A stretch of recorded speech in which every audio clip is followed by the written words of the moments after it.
Everyone. आज हमारा topic of discussion है सेल्फ ब्रेस्ट एग्जामिनेशन। ये क्या होता है और इसके क्या यूजेस हैं, आइए जानते हैं। मैं हूं डॉक्टर तमन्ना विनायक अग्रवाल, आपकी गायनेकोलॉजिस्ट, रायपुर छत्तीसगढ़ से।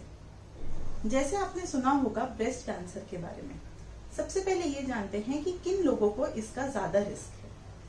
अगर आपकी फैमिली में, आपकी मदर साइड में, आपकी मम्मी को, नानी को, मासी को या सिस्टर को ब्रेस्ट कैंसर हुआ है तो आप उसके रिस्क में आते हैं, तो आपको ये ब्रेस्ट सेल्फ एग्जामिनेशन तो जरूर करनी है। नेक्स्ट आता है कि आप आफ्टर 30 इयर्स ऑफ एज सारी फीमेल्स को ये breast examination once a month करना ही चाहिए।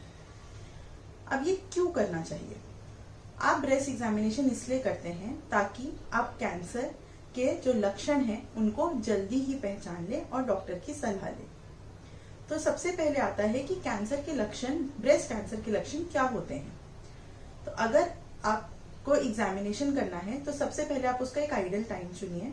आप अपने पीरियड्स के बाद कोई भी दिन चुन सकते हैं। लाइक पीरियड्स खत्म हुए उसके 1 वीक में कोई भी दिन चुने और उसमें आपको या तो शीशे के सामने खड़े होना है नहाते टाइम या सोने से पहले लेटते टाइम ये एग्जामिनेशन करना है।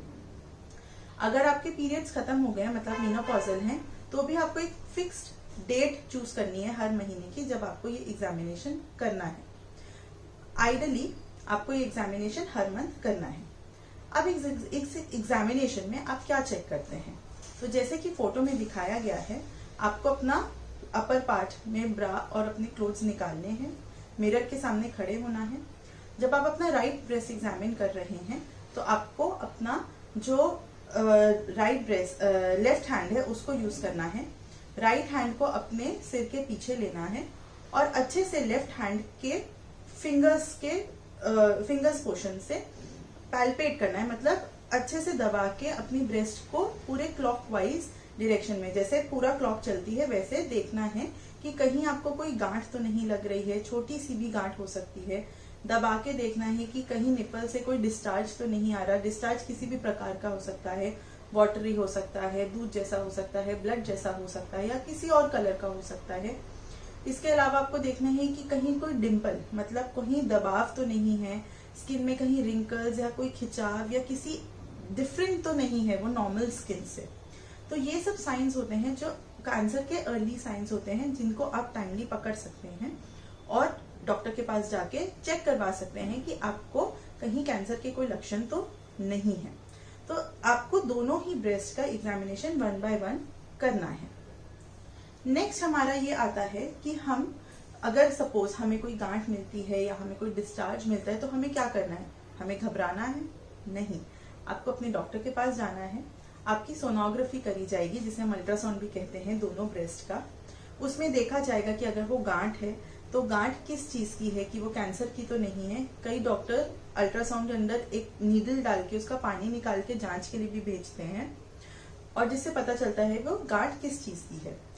अक्सर यंग फीमेल्स हमारे पास आती हैं जिन्हें छोटा सा गांठ हो जाता है ब्रेस्ट में, जिसे हम फाइब्रोएडिनोमा बोलते हैं। ये फाइब्रोएडिनोमा कैंसर नहीं होता है, ये नॉन कैंसरस गांठ होती है। जिन लोगों में छोटी गांठ होती है, ऐसे मटर के दाने के बराबर, तो उनमें हम कुछ नहीं करते हैं।